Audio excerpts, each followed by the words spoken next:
Hey guys, இன்னைக்கு நம்ம பார்க்க போற topic how to use the secret. நம்ம வாழ்க்கையில நடக்கிற விஷயங்களை நம்ம தான் உருவாக்குறோம். லா ஆஃப் அட்ராக்ஷனை பயன்படுத்தி எளிமையா எல்லாத்தையும் உருவாக்கலாம். பெரிய பெரிய ஆசிரியர்கள் எல்லாம் எப்படி இந்த பிரபஞ்சம் வேலை செய்யுது அப்படிங்கிற கதைகள் எல்லாம் உருவாக்கிருக்காங்க. அவங்க கதையில இருக்க ஒரு ஞானம் பல நூற்றாண்டுகளா கடந்து வந்து இன்னைக்கு எல்லாராலையும் பேசப்படுது. இந்த கதைகள்ல சொல்லப்பட்ட உண்மைகள் எல்லாம் தன்னோட சொந்த வாழ்க்கையில கூட இருக்குன்னு நிறைய மக்கள் புரிஞ்சுக்கிறதே இல்ல. அலாதீனும் அற்புத விளக்கும் அப்படிங்கிற கதை நம்ம எல்லாருக்குமே தெரியும். அலாதீன் ஒரு குகையில மாட்டிக்கிட்டதுக்கு அப்புறம் ஒரு விளக்கு அவனுக்கு கிடைக்கும். அதுல இருக்க தூசிய தட்டுனதும் ஒரு பூதம் வெளியில வரும். வெளியில வந்த பூதம் சொன்ன முதல் விஷயம், உங்கள் கட்டளை என் பாக்கியம். இதுல அலாதீன் தனக்கான 3 ஆசைகளை கேட்பான். சோ இந்த கதை எழுதின காலகட்டமே வேற. அந்த காலகட்டத்துல கூட நம்ம ஆசைகளை கேக்குறதுக்கு எந்த ஒரு எல்லையுமே இல்ல. இப்ப அந்த கதையவே உங்க வாழ்க்கையிலயும் அப்ளை பண்ணி பாப்போம். அலாதீன் அப்படிங்கிறவன் தனக்கான ஆசைகளை கேட்கக்கூடியவன். அந்த அலாதீன் தான் நீங்க. அந்த கதையில வர பூதம் தான் இந்த பிரபஞ்சம். இந்த பிரபஞ்சத்தை ஒவ்வொரு பாரம்பரியத்திலயும் ஒவ்வொரு பேர்ல அழைப்பாங்க. சில பேரு பரபிரம்மம்னு சொல்லுவாங்க. சோ இந்த பிரபஞ்சத்துக்கு நம்ம எந்த அடைமொழி வேணாலும் கொடுத்திருக்கலாம். ஆனா இந்த உலகத்துல இருக்க எல்லா பாரம்பரியமுமே நம்மளை விட பெரிய சக்தி ஒண்ணு இருக்கு அப்படிங்கறத ஆழமா நம்புறாங்க. அந்த பிரபஞ்சம் அப்படிங்கிற பூதம் என்னைக்குமே தாங்களின் கட்டளை எனது பாக்கியம் அப்படின்னு ஒரே விஷயத்த மட்டும்தான் சொல்லும். இத உங்க கதையா எடுத்து பாக்குறப்போ உங்களோட மொத்த வாழ்க்கையிலயும் நடந்த விஷயங்கள் எல்லாத்தையுமே நீங்க தான் உங்க ஆசைகளை கேக்குறது மூலமா உருவாக்கிருப்பீங்க. நீங்க என்னெல்லாம் சொல்றீங்களோ அதெல்லாம் அந்த பூதம் செய்யும். அந்த பூதம் தான் லா ஆஃப் அட்ராக்ஷன். நீங்க என்ன சிந்திச்சாலும் என்ன பேசினாலும் என்ன செஞ்சாலும் அந்த பூதம் உங்களை கவனிச்சுக்கிட்டே தான் இருக்கும். நீங்க சிந்திக்கிற விஷயங்கள் எல்லாமே உங்களுக்கு வேணும். நீங்க பேசுற விஷயங்கள் எல்லாமே உங்களுக்கு வேணும். நீங்க செய்யற விஷயங்கள் எல்லாமே உங்களுக்கு வேணும் அப்படின்னு அந்த பூதம் தானாவே புரிஞ்சுக்கும். நீங்க ஜஸ்ட் சிந்திக்கிறப்பவே உங்களுக்கு அதை கொடுத்துரும். நீங்க தான் இந்த பிரபஞ்சத்தோட மாஸ்டர். அந்த பூதம் உங்களுக்கு என்ன வேணுமோ அது எல்லாத்தையும் செய்யும். ஏன் நீ இதெல்லாம் கேக்குறன்னு உங்களை எதிர்த்து கேள்வி கேட்காது. நீங்க என்ன சிந்திச்சாலும் இந்த பிரபஞ்சத்துக்கிட்ட இருந்து மக்கள் மூலமாவோ இல்ல வேற விஷயங்கள் மூலமாவோ உங்க ஆசைய நிறைவேற்றிடும். உங்க வாழ்க்கையில உங்களுக்கு என்ன வேணுமோ அதை நீங்க அடையிறதுக்கு இந்த த சீக்ரெட்ல ஒரு கிரியேட்டிவான ப்ராசஸ் இருக்கு. இந்த ப்ராசஸ்ல மொத்தம் 3 ஸ்டெப்ஸ் இருக்கு. Number 1 ask, number 2 believe, number 3 receive. Step number 1 ask. எந்த விஷயமா இருந்தாலும் கேட்டாதான் கிடைக்கும். இந்த பிரபஞ்சத்துக்கிட்ட உங்க கட்டளைய கொடுங்க. அப்பதான் உங்களுக்கு என்ன வேணும்னு இந்த பிரபஞ்சத்துக்கு தெரிய வரும். உங்க எண்ணங்களுக்கு இந்த பிரபஞ்சம் பதில் கொடுக்கும். கீழே உட்கார்ந்து ஒரு பேப்பர் எடுத்து உங்களுக்கு என்ன தேவையோ அதை எழுதுங்க. நிகழ்காலத்துல எழுதுங்க. உதாரணத்துக்கு, இப்ப நான் வாழுற இந்த வாழ்க்கைய நினைச்சு நான் ரொம்ப சந்தோஷமாவும் நன்றியோடையும் இருக்கேன் அப்படின்னு ஆரம்பிச்சு எப்படியெல்லாம் உங்களோட வாழ்க்கை இருக்கணும்னு ஆசைப்படுறீங்களோ அதை நிகழ்காலத்துல நடக்கிற மாதிரியே நீங்க அதை வாழ்ந்துட்டு இருக்க மாதிரியே எழுதுங்க. உங்களுக்கு என்ன தேவையோ அதை தேர்ந்தெடுக்கிறதுக்கான உரிமை உங்களுக்கு தான் இருக்கு. சோ உங்களுக்கு என்ன தேவைன்னு தெளிவா சிந்திச்சு முடிவெடுங்க. உங்களுக்கு என்ன தேவைன்னு நீங்க தெளிவா இல்லைன்னா லா ஆஃப் அட்ராக்ஷன் உங்களுக்கு என்ன தேவையோ அதை கொடுக்காது. நீங்க லா ஆஃப் அட்ராக்ஷன் கிட்ட மிக்ஸ்டு ஃப்ரீக்வன்சி அனுப்புவீங்க. அப்போ உங்களுக்கு கிடைக்கிற முடிவும் மிக்ஸ்டு ரிசல்ட்ஸா தான் இருக்கும். சோ என்ன வேணுங்கிறத தெளிவா டிசைட் பண்ணிட்டு அதை கேட்கறது தான் கிரியேட்டிவ் ப்ராசஸோட முதல் ஸ்டெப். ஒரேடியா எனக்கு இதுதான் வேணும் அதுதான் வேணும்னு கேட்டுட்டே இருக்கணும் அப்படிங்கிற அவசியம் இல்ல. ஜஸ்ட் ஒரு தடவை தெளிவா சிந்திச்சு முடிவெடுத்துட்டு கேளுங்க. ஒரு ஹோட்டலுக்கு போனா மெனுல எல்லா சிக்கன் வெரைட்டிஸும் இருக்கும். அதுல ஒரே ஒரு வெரைட்டியை மட்டும் தேர்ந்தெடுத்து ஆர்டர் பண்ற மாதிரி தான் இதுவும். உங்களுக்குள்ள இருக்க பல விஷயங்கள்ல எது உங்களுக்கு ரொம்ப தேவையோ அதை மட்டும் தேர்ந்தெடுத்து கேளுங்க. ஒருவேளை நீங்க ஆர்டர் பண்ணது சரிதானான்னு சந்தேகம் இருந்தா, அதாவது பிரபஞ்சத்துக்கிட்ட நீங்க கேட்டது சரிதானா ஒழுங்கா கேட்டோமான்னு சந்தேகம் இருந்தா திரும்ப ஒரு முறை கேளுங்க. தெளிவா கேளுங்க. முதல் ஸ்டெப் ரொம்பவே சிம்பிள் தான். உங்களுக்கு என்ன வேணுமோ அதை தெளிவா சிந்திச்சுட்டு அதை கேளுங்க. Step number 2 believe. அதாவது 2வது ஸ்டெப் நம்பிக்கை. நீங்க ஆசைப்பட்ட விஷயம், நீங்க இந்த பிரபஞ்சத்துக்கிட்ட கேட்ட விஷயம் ஏற்கனவே உங்ககிட்ட தான் இருக்குன்னு நம்புங்க. நீங்க ஆசைப்பட்டதை அடைஞ்சிட்டீங்கன்னு நம்புங்க. நீங்க கேட்ட நொடியே உங்களுக்கு எல்லாம் கிடைச்சிரும்னு நீங்க நம்பணும். முழுமையான ஆழமான நம்பிக்கை உங்களுக்கு இருக்கணும். இந்த பிரபஞ்சம் ஒரு கண்ணாடி. நீங்க வச்சிருக்க எண்ணங்கள்ல எது டாமினன்டான எண்ணமோ அதை இந்த லா ஆஃப் அட்ராக்ஷன் யூனிவர்ஸ் கிட்ட கொண்டு போயிட்டு திரும்ப உங்களுக்கே கொடுக்கும். நீங்க ஒரு ஆசை வச்சா அதை நீங்க அடைஞ்சிட்ட மாதிரி நம்பிக்கை வைக்கணும். நான் ஆசைப்பட்டது எனக்கு கிடைச்சிருச்சுன்னு நீங்க நம்புறப்போ அது உங்க வாழ்க்கையில பிரதிபலிக்கும். நீங்க ஆல்ரெடி ஆசைப்பட்ட எல்லாத்தையும் பிரபஞ்சத்துக்கிட்ட இருந்து வாங்கிட்ட மாதிரி ஃப்ரீக்வன்சியை வெளியிடுறப்போ லா ஆஃப் அட்ராக்ஷன் மக்கள், சூழ்நிலை இப்படி எல்லா இடங்களுக்கும் அந்த ஃப்ரீக்வன்சி அனுப்பி உங்களுக்கு அது கிடைக்க வைக்கும். நீங்க ஏதாவது வெக்கேஷன் போறதுக்கு புக் பண்றீங்க, பிராண்ட் நியூ காரை ஆர்டர் பண்றீங்க, இல்ல புது வீடே வாங்குறீங்க அப்படின்னா அது உங்களோடதுன்னு உங்களுக்கு முன்னாடியே தெரியும். ஒரு காரை ஆர்டர் பண்ணிட்டு அதே நேரத்துல வேற காரை புக் பண்ணுவீங்களா? கிடையாது. ஏன்னா முன்னாடி ஆர்டர் பண்ண கார் கண்டிப்பா நம்மளோடதான்னு உங்களுக்கு நம்பிக்கை இருக்கும். இதுதான் பிலீஃப். ஒரு பொருளை ஆசைப்பட்டு அடையிறதுக்கு முன்னாடி அது உங்களோடதுதான் அப்படிங்கிற உணர்வும் நம்பிக்கையும் உங்களுக்குள்ள இருக்கணும். அப்போதான் இந்த லா ஆஃப் அட்ராக்ஷன் இந்த உலகம் முழுக்க அந்த விஷயத்தை பரப்பி நீங்க ஆசைப்பட்டதை கொண்டு வரும். எப்படி அந்த பிலீஃப் அப்படிங்கிற கட்டத்தை நம்ம அடையிறது? முதல்ல நம்புற மாதிரி பாவனை செய்யுங்க. ஒரு சின்ன குழந்தை எப்படி எல்லாமே உண்மைதான்னு நம்புமோ அதே மாதிரி பாவனை செய்யுங்க. அதுக்கப்புறம் அது ஏற்கனவே உங்ககிட்ட இருக்குங்கிற மாதிரி நடந்துக்கோங்க. பொய்யான நடிப்புல நீங்க வாழறப்போ அது உண்மையாவே உங்ககிட்ட இருக்க மாதிரி உணருவீங்க. அப்ப அந்த அலாவுதீன் பூதம் உங்க எண்ணத்தை, உங்க நடத்தைய என்னைக்குமே பார்த்துட்டே இருக்கும். நீங்க இததான் கேக்குறீங்கன்னு அது உங்களுக்கு எல்லாத்தையும் கொடுக்க ஆரம்பிச்சிரும். சோ இதனாலதான் நீங்க ஏதாவது வேணும்னு கேக்குறப்போ அது உங்களுக்கு கிடைக்கும்னு நம்பணும்னு சொல்லப்படுது. அந்த நம்பிக்கை தான் உங்ககிட்ட இருக்க மிகப்பெரிய சக்தி. நீங்க ஆசைப்பட்டதை அடைய போறோம்னு நம்பிட்டீங்க, அதை அடையறதுக்கு தயாராகிட்டீங்க அப்படின்னா கண்டிப்பா உங்க முன்னாடி நடக்க போற அற்புதத்தை நீங்க பாப்பீங்க.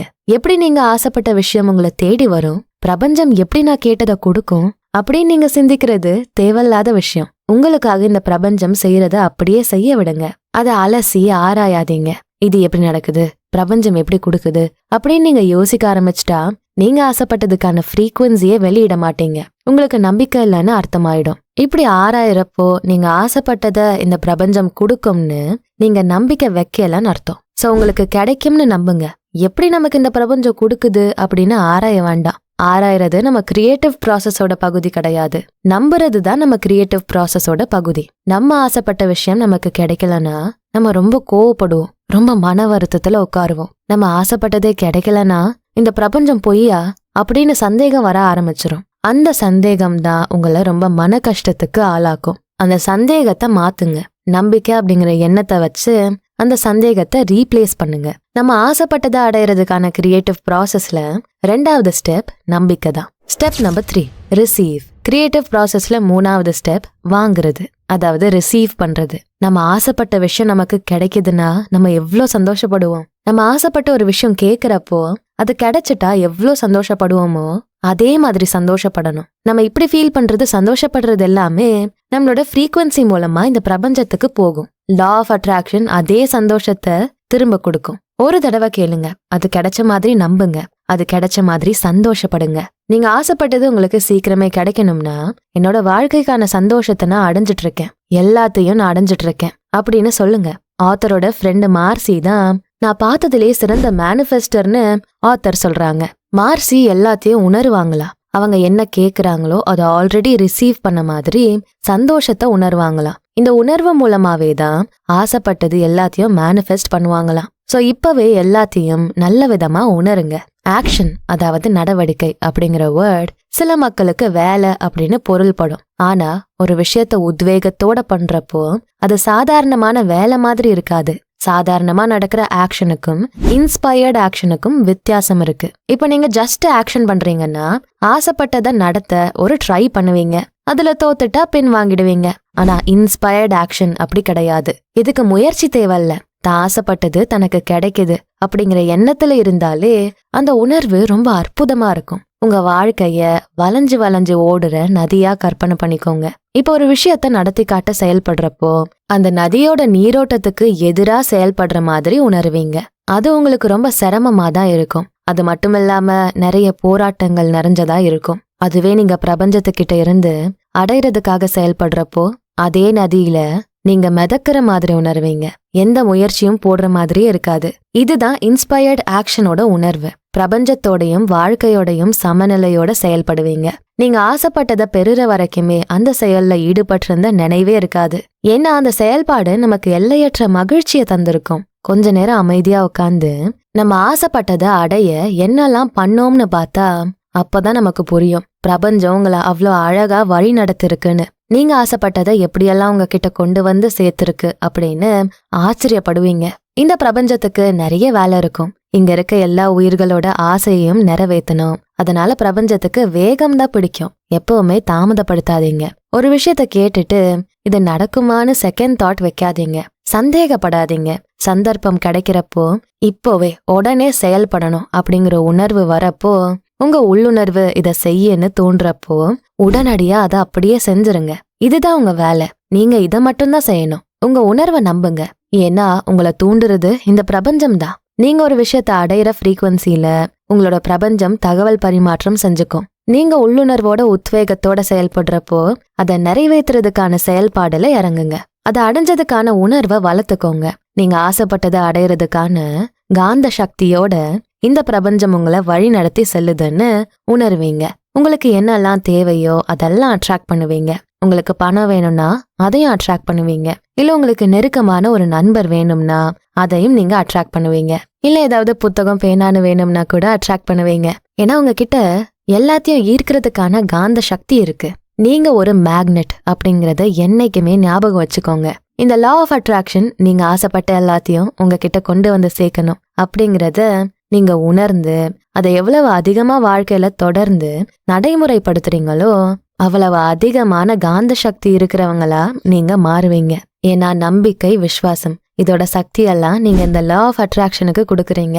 உங்களுக்கு தேவை நீங்களும் உங்களோட சிந்தனை திறனும் தான். இந்த பிரபஞ்சத்துல இருக்க எல்லாமே மனுஷனோட ஒரு எண்ணத்தால தான் உருவாக்கப்பட்டிருக்கு. அதே மாதிரி நம்ம ஒரே ஒரு எண்ணத்தை வச்சு நம்ம ஆசைப்பட்டதையும் மேனிஃபெஸ்ட் பண்ண முடியும். இரவு நேரத்துல கார் ஓட்டிட்டு போற மாதிரி கற்பனை பண்ணிக்கோங்க. உங்க காரோட ஹெட்லைட் வச்சு உங்களுக்கு ஒரு 100 அடி இல்ல 200 அடிக்கு முன்னாடி தான் என்ன இருக்குன்னு பார்க்க முடியும். அதை தாண்டி பார்க்க முடியாது. கலிபோர்னியால இருந்து நியூயார்க் வர அந்த இருட்டிலேயே பயணம் பண்ணிடுவீங்க. ஏன்னா அந்த 100 அடி வர உங்களுக்கு வெளிச்சம் தெரியுது அப்படிங்கிற நம்பிக்கை இருக்கும்.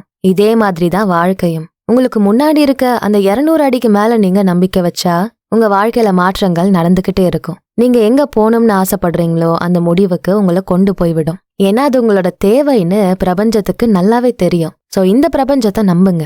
ஒரு விஷயத்த அடைஞ்ச மாதிரி சந்தோஷத்தை நீங்க உணர்றப்போ அந்த உணர்வு இந்த பிரபஞ்சத்துக்கு போய் திரும்ப உங்ககிட்டயே பிரதிபலிக்கும். இதுதான் கிரியேட்டிவ் ப்ராசஸோட 3 ஸ்டெப்ஸ். சரி, இந்த கிரியேட்டிவ் ப்ராசஸ எப்படி உடல் எடையை குறைக்கிறதுக்காக பயன்படுத்தலாம் அப்படின்னு பார்க்கலாம். முதல் விஷயம், உடல் எடையை குறைக்கணும் அப்படிங்கிற எண்ணத்துல கவனத்தை செலுத்துறத தவிர்க்கணும். உடல் எடையை குறைக்கணும், உடல் எடையை குறைக்கணும், உடல் எடையை குறைக்கணும் அப்படின்னு நீங்க சிந்திச்சுட்டே இருக்கப்போ அதை தான் நீங்க அதிகமா ஈர்ப்பீங்க. அப்ப எல்லையை மீறி உங்க உடல் எடை அதிகமா குறைஞ்சிரும். அதனால உடல் எடையை குறைக்கணும் அப்படிங்கிற எண்ணத்தை தூக்கி எறிஞ்சிருங்க. 2வது விஷயம் என்னன்னா, உங்க உடல் எடை அதிகமா இருக்கு அப்படிங்கிற மாதிரி உணர்றீங்கன்னா அது உங்க எண்ணங்களால உருவானது தான். நான் ரொம்ப குண்டா இருக்கேன் அப்படின்னு நீங்க நினைக்கிறப்போ அந்த எண்ணம் தான் உங்களை குண்டா மாத்தும். பரம்பரையா எல்லாரும் இதே உடல் எடையில தான் இருப்போம். அதனாலதான் எனக்கும் இப்படி இருக்கு, எங்க பரம்பரையில இருக்க எல்லாருக்குமே தைராய்டு பிரச்சனை இருக்கு இப்படியெல்லாம் சொல்றப்போ நம்ம குண்டா இருக்கும் அப்படிங்கிற எண்ணத்தை திரும்பி திரும்பி விதைக்கிறோம். அப்பதான் நம்மளோட உடல் பருமனும் அதிகரிக்கும். ஆத்தர் ராண்டா என்ன சொல்றாங்கன்னா, அவங்களுக்கு 2 குழந்தை பிறந்ததுக்கு அப்புறம் அவங்க உடல் எடையை அதிகரிச்சிருச்சான். நிறைய பேர் சொல்வாங்க பெண்கள் குழந்தை பெற்றதுக்கு அப்புறம் உடல் எடை அதிகரிச்சிரும்னு. அதுவும் 2வது குழந்தை பெற்றதுக்கு அப்புறம் இன்னும் அதிகரிக்கும் அப்படிங்கிற விஷயத்த காதால கேட்டப்போ ஆத்தர் உண்மையாவே அந்த விஷயங்களை ஏத்துக்கிட்டாங்க. உடல் எடையும் அவங்களுக்கு அதிகரிச்சுது. உடல் எடை அதிகரிக்குதேன்னு நினைக்கிறப்போ அதை மட்டும்தான் அவங்க ஈர்த்துக்கிட்டே இருந்தாங்க. அவங்களோட சின்ன உருவத்துக்கு 65 கிலோ ரொம்ப அதிகமா தெரிஞ்சிருக்கு. இதெல்லாம் நடந்ததுக்கு காரணம் உடல் பருமன் குறித்த என்னோட எண்ணம் தான் அப்படின்னு ஆத்தர் சொல்றாங்க. சாப்பாடு அதிகமா சாப்பிட்டா உடல் எடை அதிகரிக்கும் அப்படின்னு தான் நம்ம மக்கள் எல்லாரும் ஒரு காமன் சிந்தனைய வச்சிருப்பாங்க. நம்ம உடல் எடை அதிகரிக்கிறதுக்கு காரணம் சாப்பாடு இல்ல, நம்ம எண்ணம் தான். நம்ம எண்ணம் தான் நமக்கு நடக்கிற எல்லா விஷயத்துக்கும் காரணம் அப்படின்னு நம்ம புரிஞ்சுக்கணும். சோ நல்ல எண்ணங்களை மட்டும் வைங்க, நல்ல ரிசல்ட் கிடைக்கும். சாப்பாடு தான் என்னோட எடையை அதிகரிக்குது அப்படின்னு நீங்க நினைக்கிறதுக்கு முன்னாடி வர அந்த சாப்பாடு உங்களோட எடையை அதிகரிக்கவே செஞ்சிருக்காது. சரியான உடல் எடை அப்படிங்கிறது உங்களுக்கு எது சரியான எடையா படுதோ அதுதான். மத்த யாரோட ஒப்பீனியனும் கண்டுக்க வேண்டாம். உங்களுக்கு எது சரியான எடையா படுதோ, உங்க பாடியில நீங்க எப்படி கம்ஃபர்டபுளா இருக்கீங்களோ அதுதான் உங்களோட எடை. நம்ம நிறைய ஒல்லியா இருக்க மக்களை பார்த்திருப்போம். அவங்க எல்லாரும் பயங்கரமா சாப்பிடுவாங்க. நான் எவ்வளவு சாப்பிட்டாலும் எனக்கு வெயிட் போடாதுன்னு பெருமையா சொல்லிப்பாங்க. அப்ப இந்த பிரபஞ்சம் உங்க கட்டளை என் பாக்கியம்னு சொல்லும். சோ கிரியேட்டிவ் ப்ராசஸ பயன்படுத்தி உங்களோட உடம்புக்கான சரியான அளவை நீங்க அட்ராக்ட் பண்ணலாம். அதுக்கான ஸ்டெப்ஸ் என்னன்னு பார்க்கலாம். Step number 1, ask. என்ன உடல் எடை உங்களுக்கு வேணும்னு தெளிவான சிந்தனைய வச்சுக்கோங்க. பர்ஃபெக்ட் வெயிட் அடைஞ்சதுக்கு அப்புறம் நீங்க எப்படி இருப்பீங்க அப்படிங்கிற ஒரு பிக்சரை உங்க மைண்ட்ல செட் பண்ணுங்க. எனக்கு இந்த அளவு எடை தான் வேணும்னு கேளுங்க. Step number 2, believe. நான் ஆசைப்பட்டது எனக்கு கிடைக்கும் அப்படின்னு நம்பணும். அந்த பர்ஃபெக்ட் வெயிட்ல தான் நீங்க இருக்கீங்கன்னு நம்பணும். அதை இமேஜின் பண்ணணும். அடிக்கடி வெயிட் செக் பண்ணி உண்மையாவே குறைஞ்சிருக்கான்னு பார்க்காதீங்க. அப்ப இந்த லா ஆஃப் அட்ராக்ஷனை நீங்க சந்தேகப்படுறீங்கன்னு அர்த்தம். நான் ஆசைப்பட்ட உடல் எடையில தான் நான் இப்போ இருக்கேன் அப்படின்னு நம்பிக்கை வைங்க. குண்டா இருக்கவங்கள பார்த்தா அவங்கள ரொம்ப அப்சர்வ் பண்ணாதீங்க. நானும் இந்த மாதிரி ஆகிடுவேணும்னு சிந்திக்காதீங்க. நான் ஆசைப்பட்ட சரியான உடல் எடையில தான் இருக்கேன்னு நம்பிக்கைய முதல்ல செட் பண்ணுங்க. Next step number 3, receive. நான் ஆசைப்பட்ட உடல் எடை எனக்கு கிடைச்சிருச்சுன்னு சந்தோஷப்படுங்க. உண்மையாவே அடைஞ்சிட்டா எந்த அளவு சந்தோஷமா இருக்குமோ அந்த அளவு சந்தோஷப்படுங்க. உங்க உடல் எடைய பத்தி நீங்க ரொம்ப கெட்டதா உணர்ந்தா அந்த கெட்டதை தான் நீங்க அட்ராக்ட் பண்ணுவீங்க. அதுவே நான் ஆசைப்பட்ட உடல் எடைய அடைஞ்சிட்டேன்னு நீங்க உணர வைக்கிறப்போ அது உங்களோட உடல் எடைய சீரமைக்கும். பர்ஃபெக்ட் எண்ணங்களை மட்டும் வைங்க. எப்போ நீங்க பர்ஃபெக்ட் தாட்ஸை மட்டும் சிந்திக்கிறீங்களோ அப்போ உங்களை பத்தி நீங்க நல்ல விதமா யோசிப்பீங்க. உங்களோட எல்லா விஷயங்களும் பர்ஃபெக்டா மட்டும்தான் அமையும்.